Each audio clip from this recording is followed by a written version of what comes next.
是赵少康，欢迎来到 TVBS 少康战情室。在我们现场特别来宾，高嘉瑜委员、陈思轩议员、尹乃菁小姐、柯志恩委员、陈伟杰议员。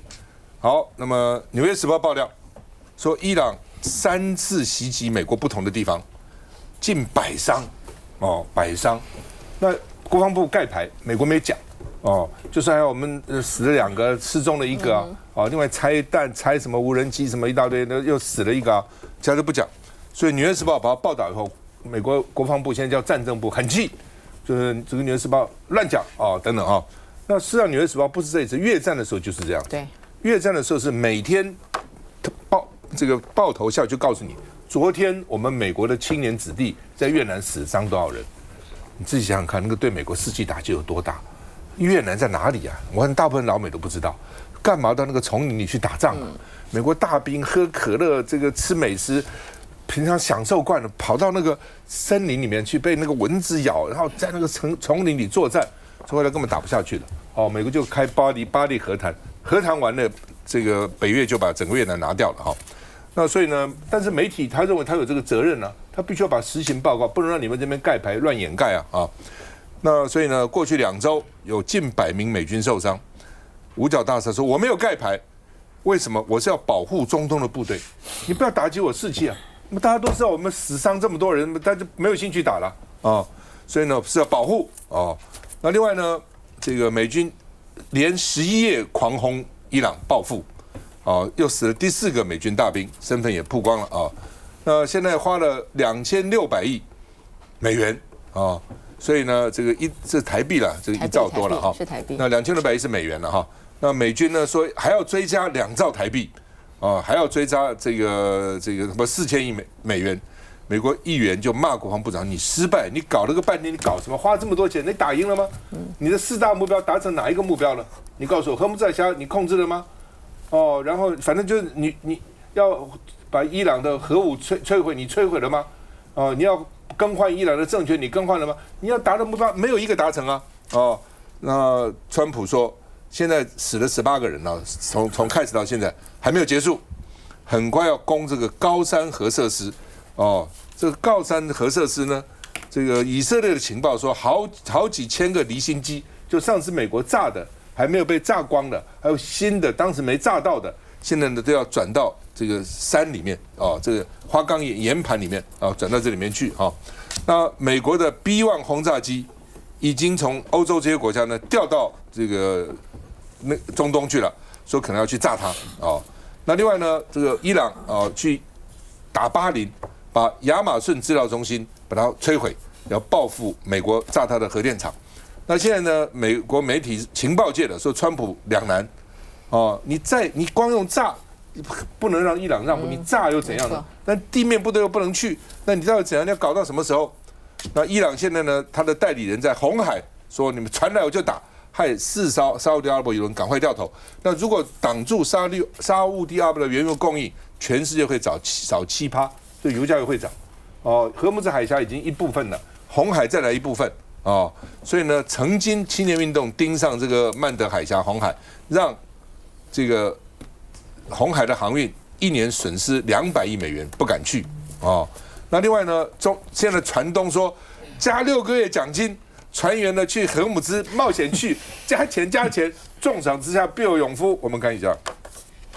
杀伤性武器的外壳漆上古老谚语，谴责美国，接着发射升空，对美军连续11天的攻击展开报复。伊朗国家电视台21号发布最新影片，宣称有针对中东的美军基地发动导弹和无人机反制。美国陆军证实，一名30岁的军人19号在伊拉克美国空军基地不幸阵亡，累计死亡的美军官兵增加到18人，超过400人受伤。但《纽约时报》踢爆，伊朗17号攻击约旦基地，造成美军死伤前，曾3度空袭驻约旦美军，酿成数十人受伤，好几架直升机损毁。美国国防部却只字未提。The Pentagon has really been slow to report injuries, as you mentioned, but Pentagon spokesperson Sean Parnell announcing in a statement that nearly 100 U.S. service members have been injured since this conflict began to re-escalate and that ceasefire fell apart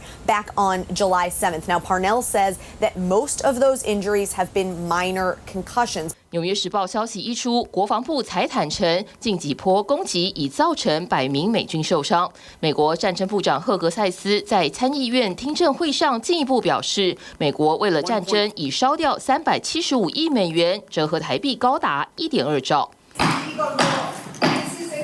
赫格塞斯向国会提出拨款申请，结果遭反战示威者4度打断，怒批赫格塞斯双手沾满鲜血。《华尔街日报》指出，以色列接获情报，显示伊朗已将数千台离心机移至浩山。美国总统川普预告将攻打地下核设施，要伊朗付出代价。你怎么看？我觉得好，虽然说川普猛轰哦，但是他的空袭的效果还是非常的有限呢。因为伊朗就是告诉你，他就是要打一场消耗战。毕竟美国天高皇帝远嘛，我是在地的哦，而且他也不怕你损失他的一个军力哦。当然会对伊朗它部分的这样军事设备啊造成非常大的一个影响。但是呢，你不要忘记，还有荷姆斯海峡，它虽然没有办法全部的来做封锁，但是它给你放个无人机，放一个水雷，放一个什么样的部分，你还是对这整个航运造成非常大的一个损失啊。所以说呢，川普目前他就骑虎难下嘛，所以大家都说他目前连续轰炸的结果就是呢，他赢了战术，但是他输了战略，因为大家都认为你升级很容易啊，那你怎么样来收尾？你刚刚所条列的每一个的损失，你看光是它的成本根本就是比你预估的多了80多亿，而且川普又提出了将近900亿美金，希望国会能够来通过。那当然这个共和还有民主两党就会质疑嘛，刚刚赵大哥也提到的，你的战争的终结的目标到底是在哪里？因为两方面彼此都没有信任度，即使你现在做这么多动作，但是伊朗还是没有办法让他回到谈判桌，而且说实在的，不要说他们两个互相确认，我们也都不太相信啊。你即使签了名，签的部分到了2-3天之后，你看我坐在这边又开始要谈，怎么战争又重启了？所以这个完全不确定的状况之下，大家也不知道川普要演到什么程度，而且最重要的是，民主党面对这个时候呢，就不断的去搓这件事情，连共和党都很难维护的下去，因为它的确是军援，的确是损失，你耗费太多的这样子的一个兵力，还有最重要的，你让我们国内的经济没有因为这样子得到任何的一个好处，加上通膨，加上其中选举，还有最重要的我们的能源，荷姆斯海峡1/5所有的船只都要经过。你刚刚所提到的红海，对不起，红海基本上面它整个通过条件跟荷姆斯是不一样，因为它的承受度真的是有问题，所以你没办法一下间载那么多的油，你必须要一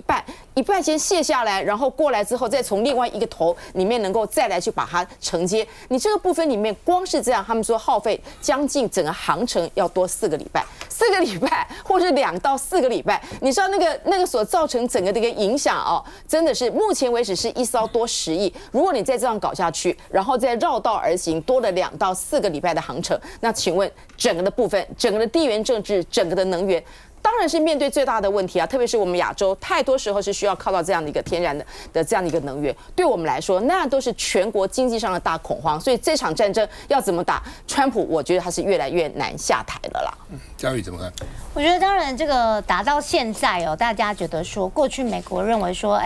斩首行动，然后快打行动，好像把首领斩掉，这个战争就要结束了。现在看起来并不是这样哦，伊朗随时都可以换一个人跟你继续僵持下去。那如果打的是持久战呢，对美国也不利，因为呢，这个战争打越久，美国的经济损失越大。毕竟美国这个千里迢迢要跑到伊朗去哦。那当然，第3个就是荷姆兹海峡，这是战争的一个新的启发，就是原来封锁海峡就可以去遏制美国的咽喉口，因为毕竟荷姆兹海峡它是全球能源1/3一个主要的一个进出的地方，所以没想到这一招这么有用，川普对这一招完全没办法。那所有的能源、所有的海运都因为这样子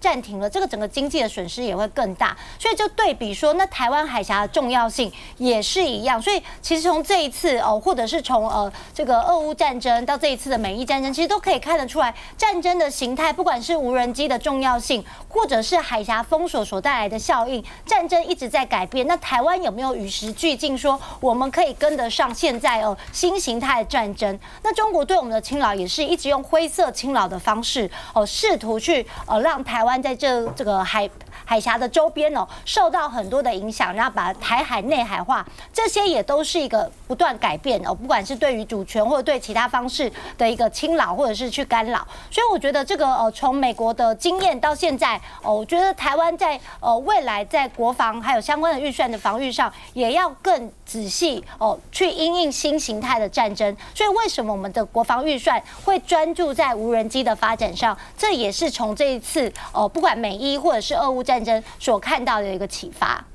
赖伟杰。就是说，其实因为刚刚我们可以看到，就是说，这个川普又要到跟国会去要了更多的经费来投入这项战争，表示什么？表示他的这个跟他当时的预期已经有了严重的落差，所以我们就觉得说，或许他赢了这场战役，但是却输了这场战争。然后最重要，就刚刚赵大哥讲的，他的最后的战略的目标有没有达到他的一个成果？就好像这些国会议员问川普，问他们的国防部长，你到底达成了哪些目的呢？那现在要投出更多的资源，而且感觉就是一个无底洞。那伊朗呢，它的一个消耗战呢，又让整个美军呢持续在那边。说真的，你发射一枚飞弹去拦截它的无人机，一个成本效果一个对照，当然美军它越来越吃不消。那这时候该怎么办？所以一样还是必须要回到谈判桌上，大家呢面对面的沟通。那只是说，就像刚刚智恩委员提到的，但常常讲好之后，隔几天又反悔了，然后大家又开始又打起来了。所以这个都是个无止境的一个战争。那当然，川普最终的目的是什么？他到底是要搞乱世界的秩序，还是说他真的想要这个把这个物价把它拉高？那重点是说真的，就像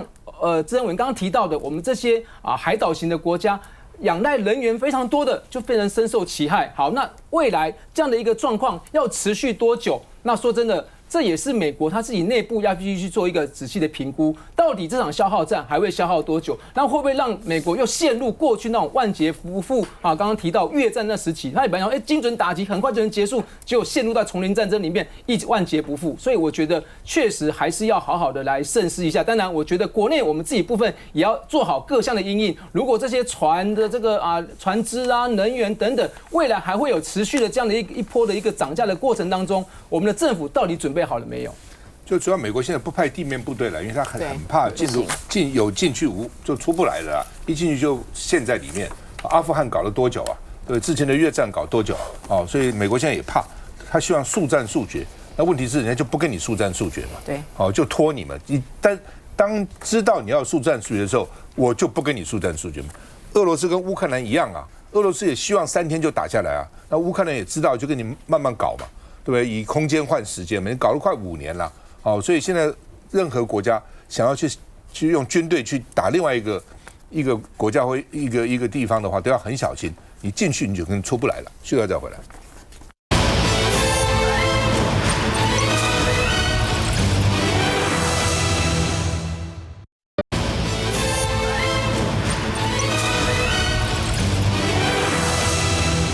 好，大陆对台湾一个新招以前呢，最早反正海峡中线，你在那边，我在这边。后来呢，裴洛西来以后呢，突破海峡中线，这个战斗机啊什么给你过来啊等等。现在的直升机第一次越中线，直升机而且一来了9个小时，昨天来了9个小时。为什么直升机在空中可以比较久啊？它反正用不了多少油料啊，直升机反正在那边飞啊，你战斗机不可能啊，对不对？战斗机很快就要走啊，你战斗机能在空中多久？很费油啊，而且速度那么快，你停哪里？直升机可以慢慢给你晃啊。所以昨天呢，就在台湾，在这个海峡的东方，这边直升机看到没有？在这边搞了9个小时，9个小时这么长的时间所以被认为说呢，哇，原来还有这一招你看线在这里，对不对？在线旁过来一点，有没有直升机也不大所以呢，这是第一次它有1架直升机，1架无人机进到我们的限航区从早上10点20搞到晚上7点40才走，这第一次那以后会不会经常来呢？昨天侦打一体又侦查而且甚至可以打击你哦。现在无人机什么都可以干呢这不变成新招了以前没有这一招他们想来想去想个新招那另外呢，王毅见东协秘书长去骂菲律宾，因为他们最近不是这个，昨天我们还看了嘛，一个小艇跟大陆的这个什么海警船那边用棍子用桨那边打来打去，打得头破血流。说呢，希望赶快的推进南海行为准则的磋商说应该大家来谈一谈那另外澳洲外长呢，澳洲的外交部长惠王毅说对中国试射飞弹很关切，你在我们旁边射，你到时候影响我们了王毅说我们应该秉持平等尊重的态度，不被偏见干扰破坏那另外呢，这个老共的军舰在冲之鸟这个海域射击，日本也生气，所以你怎么在我们附近的射击呢？你跟俄罗斯还演习还发射这个机关枪所以呢，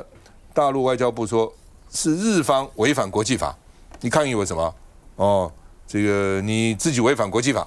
反正就是看起来这周遭也不平静了中国跟日本跟菲律宾甚至呢这个澳洲等等看起来都有不同的这个反应那中国外交特别讲说，你抗议什么？你根本不是个岛你是个礁你只有9平方公尺，还不到3平大，你是什么岛对不对？所以你有什么权利离你那么远反正就吵架嘛。那另外呢，日本媒体说中国的科学考察船在钓鱼岛附近展开调查，从中午我们发现它，哇，一个船这么大个，到晚上都在那边待，展开调查那所以呢，日本现在说，国防部长说呢，我们日本不得不讨论核武。原来有3原则不拥有、不制造、不引进核武，非核3原则。现在说不行了，你们那个时候中国没有核弹现在都有了那么一大堆我们还是不能有，这算什么？就日本不行，我们要研究，要这个不得不，我们被迫的，被你们迫的那另外呢，俄国的核武轰炸机飞越日本海超过11小时，那官方公布画面这是俄罗斯自己公布的你们都没看到对不对？我公布给你看，我去了，而且在空中11个小时看你怎样飞越日本海，日本怎样？所以日本更急了。中国有核武，俄罗斯也有核武那另外呢，所以呢，这个大陆的外交部说呢，日本防卫大臣恐怕涉及挑衅性、危险性，国际社会应该制裁他。日本还有核武，怎样？大东亚共荣圈要站起来吗？日本你要干嘛？你侵略我们还不够吗？2战我们没有给你要求什么赔偿，你还要自己发展核武，所以大陆发表谈话，说国际社会应该抵制他。我们看一下。This summit, ASEAN is our primary way of engaging the region. We're committed to it. 卢比欧在出发前证实，这趟菲律宾访问将会非常充实。除了将与菲律宾总统小马可仕会面之外，还将参与周2在马尼拉举行的东协外长会议。此外，更将在马尼拉举行Quad 4方安全会谈的外长会，以及美日韩3方会谈，彰显美国有意借由这趟菲律宾访问，巩固自身与亚太核心盟友的关系。外界不但预期当前越来越紧张的南海情势将会成为会上的讨论重点之一，但也就在卢比欧抵达马尼拉，准备参与东协会议之际，日方证实中国与俄罗斯海军共4艘舰艇，在刚过去的周日选择在日本冲之鸟岛西南海域航行，期间一艘中方的飞弹驱逐舰在日本专属经济区内展开实弹训练，这是日方首次确认并且对外公布中国舰艇在日本 EEZ 内的实弹射击。日方也以相关举措可能危及周边船舶航行安全为由，透过外交渠道向中方提出交涉。如果日本执政当局在核问题上继续错判形势，执迷不悟推进修改无核3原则，引进盟国核武器在日部署，最终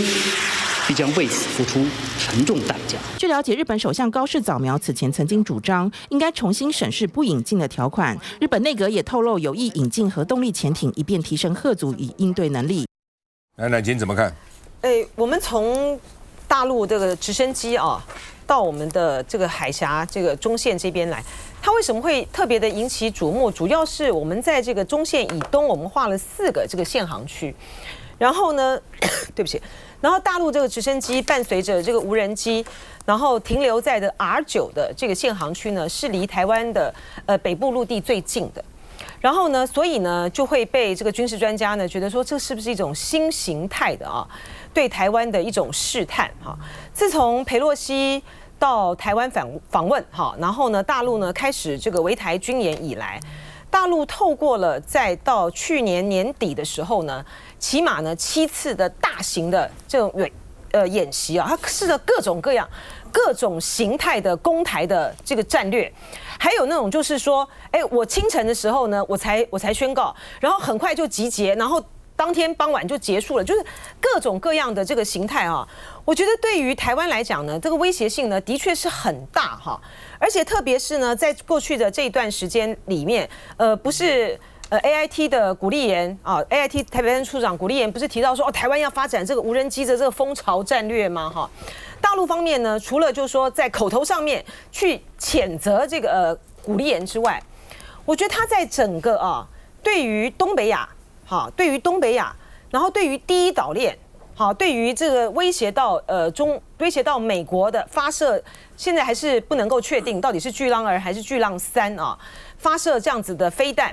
以及采取的在台湾的周边采取这种非常近距离的这种威胁性的带有这种威胁性的意味的各种各样的举措，其实我觉得都在展示一种姿态。这个姿态就在于是说，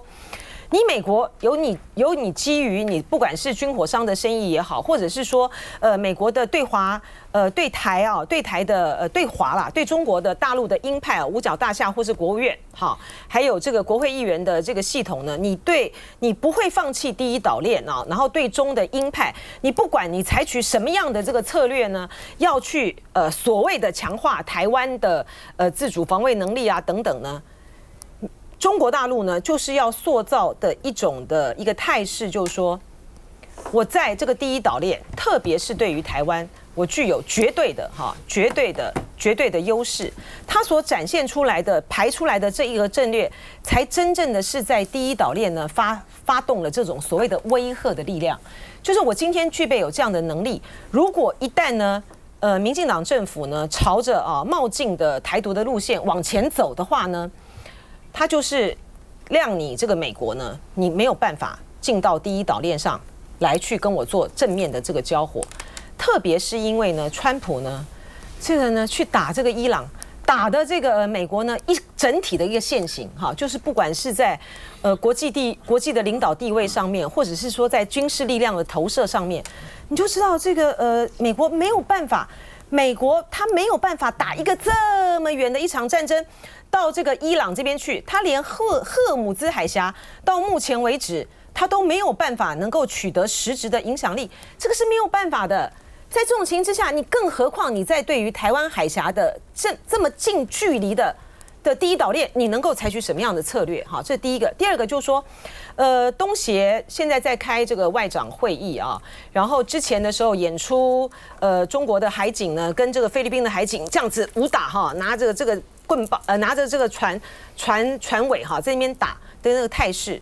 可是我们看到的就是说，在这个东协的外长的会议之中，这些国家的外长依然还是要跟这个王毅要谈嘛。而且 Rubio 难道不跟王毅谈了吗？他们非常的有可能在东协的这个外长会议之中还是谈的是什么呢？谈的呢是接下来习近平呢他在9月份的时候是不是还是依照原来的这个计划要到美国去访问？他们现在这样的一个对话跟那个对谈，事实上是在进行之中的所以他告诉的我们的就是一个很现实的一个国际的情势，就在于是说，不管美国的，不管古立言讲些什么，不管这个Rubio 放了多少的狠话，不管这个澳洲的外长呢，他们对于中国大陆的这个举措表达了多少的关切，他们还是要跟中国大陆交往他们嘴巴里面讲不管是一个中国政策也好，一个中国原则也好，讲这个中国大陆对于灰色地带的侵扰，对于日本什么什么产生的这种威胁还有这个东协这个地方菲律宾的产生多少威胁，他们还是要跟中国大陆交往他们在进行的是危机，是两大国的危机控管，双方都不会在兵戎相见的，而是在怎么样的去维持各自的最大的利益的情形之下呢，各取所需。那我们要问的问题就是，那我们台湾我们得到了什么？蓝士轩，这个分成几个部分哦。第一个，直升机搭配无人机来台周边，我觉得这个当然是一个新招，如同刚刚赵大哥讲的，过去都是用战斗机，用直升机恐怖的地方是它可以在原地。就是说同一个位置停留非常久的时间，那看你怎么办。那这个让我想到的第一个问题是，因为确实是一个新形态。我们台湾有没有直升机？当然有，我们有阿帕奇啊等等。可是过去我们并没有这样子相关的经验。所以说，如果他的直升机停在那个地方，那我们的阿帕奇有没有办法原地停在那个地方跟他对峙那么久？技术上或者是我们的设备上或许可以，可是过去我们并没有长时间这样子做训练。那这是一个新形态。第二个，不要忘记那个时候。这个对岸这个战斗机整天飞过来，我们就发生了一个，就是我们的很多的机械已经开始疲劳哦，因为他们的数量多嘛。但我们的是要不断的升空，直升机有没有可能有碰到这样的问题？这个是国防部跟我们现在民进党政府必须马上去做审视的。我们都知道他们有新招，那你也要马上有新的应对的方式。第二个，我们的周边真的是不太平，中非、中日。可是就我个人的看法是，我觉得每一次中国的发言都像是对这些国家背后的人在讲话。为什么？他对澳洲的防长怎么讲？他说不要有偏见，你们的偏见是什么？我认为是他觉得澳洲一定是受某些人的影响，是美国嘛？就是美国，或者是日本。这个高市政府说我们重新审视不引进核能的这个部分，请问引进不是制造哦？从哪里引进？所以这些背后都有一个第三方、第三国，而我认为这个是美中之间的博弈一样。那最后回到刚刚前面赵大哥提到第一题。美伊战争打了这么久了，到底在干嘛？全世界其实不关心政治，不关心真正的这种经济金融的人，其实已经看不懂了。可是我看懂的是什么？我注意到一个新闻是，川普可以一天交易股票80次，对啊，3个月交易3000多次，多赚了400多亿。这个就让我觉得，这个 make sense。如果他的每一次交易都踩在时间点上，或许这也是他的其中一个美伊战争的考量，我不知道。要做多做空嘛，随他的话嘛。是，现在再回来。